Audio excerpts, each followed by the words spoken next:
So yesterday I got bored and I decided to put on the Mets single A game because there was a pitcher on the mound. I really like his delivery. I like his poise. He was pumping 102. I believe his name was DeGrom or something like that. So if you're a Mets fan, let me know in the comment section down below. Do you think that he has the stuff to make the big leagues, or is he just kind of one of those guys that throws hard? I don't know. He looks good. Boo! What's going on, everyone? It's Fuzzy. Welcome back to yet another MLB recap. I know my jokes are not that funny, but to be honest, I thought that was pretty good. The social media account of the team that Jacob DeGrom was facing deserves a raise because they were also throwing out jokes. So like I mentioned, Jacob DeGrom was throwing 102 miles an hour against these poor kids. It reminded me of Anakin in Revenge of the Sith, where he had to take out the younglings. Like, he just had no emotion, pumping 102, didn't care what happened to these poor kids. I mean, I felt so bad for him. Imagine being a first-round draft pick or a top draft pick like Jordan Walker, thinking that you're on top of the world, you're that guy, and then you get shredded up by Jacob DeGrom, the guy that you're gonna have to face if you ever get called up to the big leagues. That right there, that would humble me real quick. And then one more joke from that account on Twitter. They said, now the Mets finally give Jacob DeGrom some run support. So a little dig, because we all know Jacob DeGrom never gets run support unless he's playing for the single A team. So we have a lot to talk about today, including the Dodgers, the Giants scoring 19 runs. That was the most of any team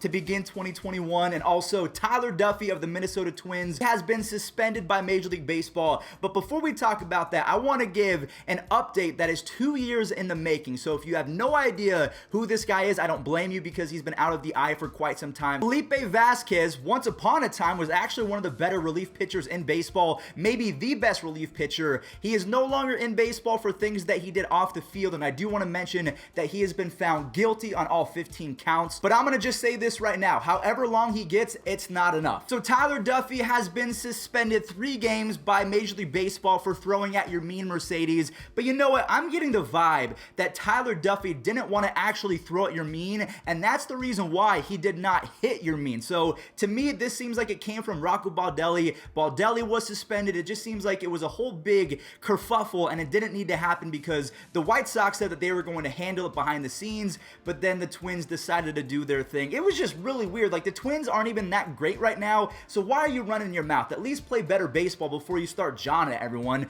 I don't know. I just feel like the Twins rubbed a lot of people the wrong way. All right, let's talk about the Twins and the games that they played yesterday, because they had a doubleheader versus the Angels. The Twins didn't even put up a fight in game number 1 as Phil Gosselin hits a home run, and then he clears the bases later on in the game. So the Angels, they pretty much win the game with the help of just one single player, Phil Gosselin. I do want to mention Trevor Larnach. He makes a pretty cool web gem out in right field. That was his first game. He was raking in the minors. And then you have Luis Arias making back-to-back web gems. Alex Cobb was solid in his return. I don't think that he has pitched since May 2nd or something like that. He goes 5 innings, only allows 1 earned run, and then Taylor Ward comes in clutch with a 2-run home run, even though it didn't really matter. In game number 2, the Twins win 6-3, so they improved to 15-28 on the season. Not very good. Miguel Sano hits a grand slam, so that makes it 5 home runs and 11 RBIs in his last 7 games. Mitch Garver hits one off the foul pole, and then Trevor Larnach, after making a nice web gem in the first game, turns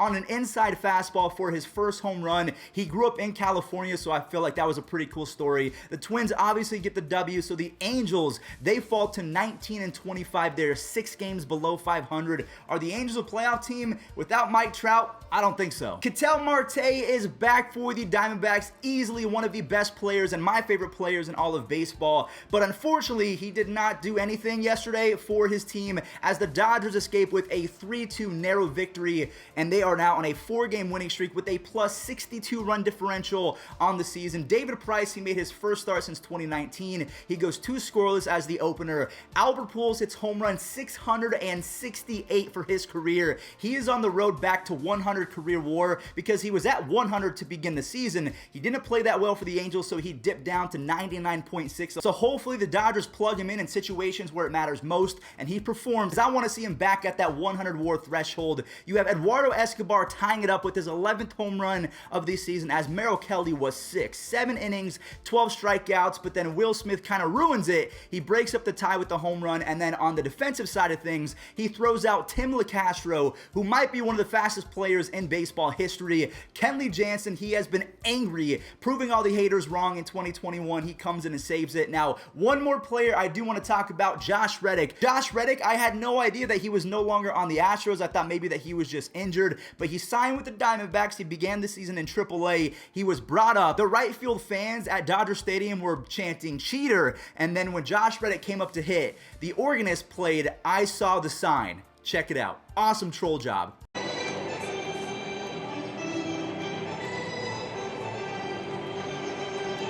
I saw the sign, or heard the sign. Oh, jeez, Dieter. Dieter, you got any garbage can songs? The Giants scored 19 runs yesterday, the most of any team to begin the season, and they are now on a 5-game winning streak. They now have the most wins in all of baseball, and also shout out to my best friend Josh. He's been texting me like crazy about how good the Giants are. Their offense has been incredible as Evan Longoria starts the parade. 4 runs later, Duggar comes in with a bases-loaded situation and makes the most of it with a granny. Johnny Cueto was pretty good, 5 innings, only allowed 1 earned run. Brandon Crawford drove in 6 RBIs. Evan Longoria had 3 after hitting a 2-run home run later on in the game. The Giants have a plus 57 run differential on the season. And when I looked at Brandon Crawford's stats, because I just wanted to see how good he was doing, my jaw dropped to the floor. 11 home runs, a 151 OPS plus. Where's this coming from? Buster Posey, Evan Longoria, Brandon Crawford, Johnny Cueto, they're playing like they're 25 years old.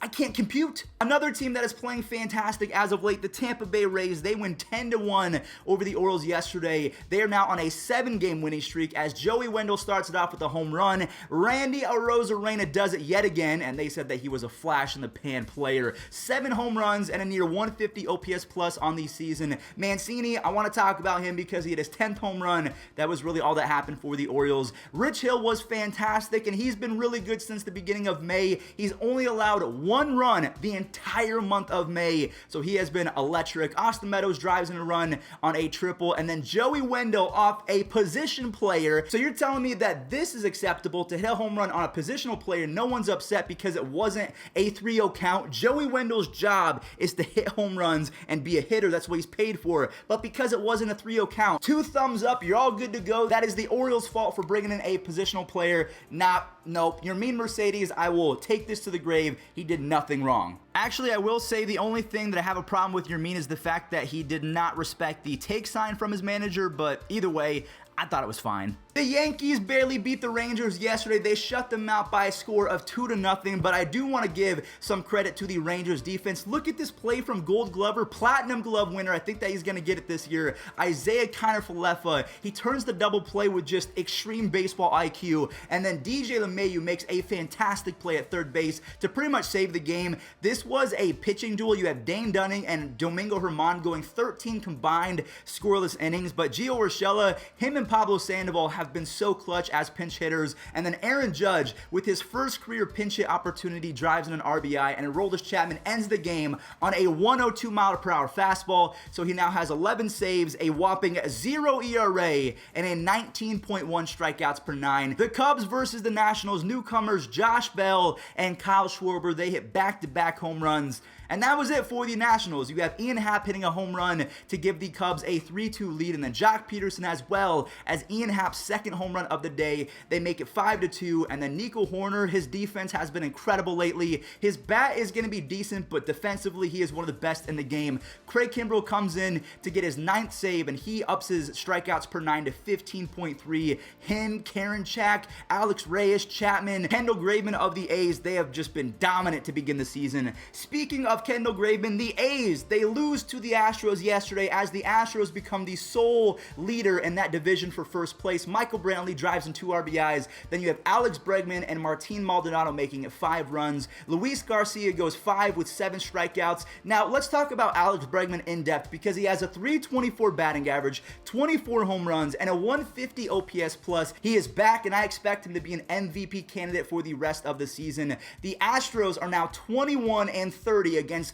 teams in their own division, so if they're playing anyone from the AL West, pretty much they're going to win. The Marlins shut out the Phillies yesterday 6-0 as Miguel Rojas, Miggy Rowe, as they call him, hits a no-doubt home run, and Garrett Cooper, he stole the game. A second deck home run. And Matt Moore, I do want to mention, of the Phillies, in 18 innings, he's given up 15 runs and 11 walks. I think that he's going to be cut fairly soon. Sandy Alcantara shows off his ace stuff with 6 scoreless innings, racking up 9 strikeouts. Garrett Cooper ends the game a single shy of the cycle. Now, we talked about Felipe Vasquez, a former member of the Pirates. The Pirates, they won the game yesterday against the Atlanta Braves. Jacob Stallings hits a 2-run home run. He's been a monster to begin the season. And speaking of monsters, William Contreras, the brother of Wilson, is having a better season than his brother. A 3-run home run gives the Braves a lead. Ryan Reynolds ties it up with the home run. Dansby Swanson, he reclaims the lead, and then you have Adam Frazier coming in to tie it yet again. So it was a very back and forth roller coaster game. Then you have Kevin Newman with his 4th base hit, and Richard Rodriguez coming in for the save. So again, the Pirates win 6-4. The Braves, a very weird team. And last but not least, another roller coaster game, the Red Sox versus the Jays.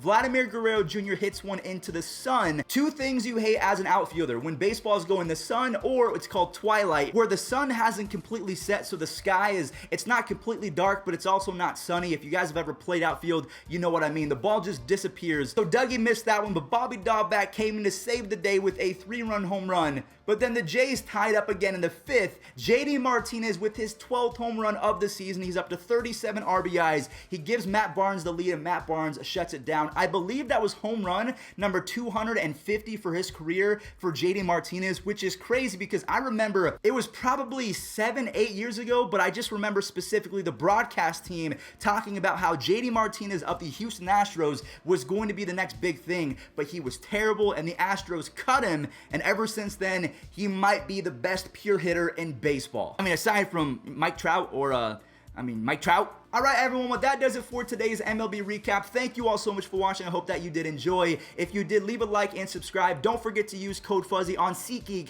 Save yourself 20 bucks off minor league tickets, major league tickets, concerts, everything like that. And also, follow me on my Twitch at Fuzzy from YT, and enjoy this day in MLB history. 2-0 pitch. This one out toward right center field. This one's got a chance. Saunders is back at the wall. Mike Trout! 12-0 Angels, and congratulations on the cycle.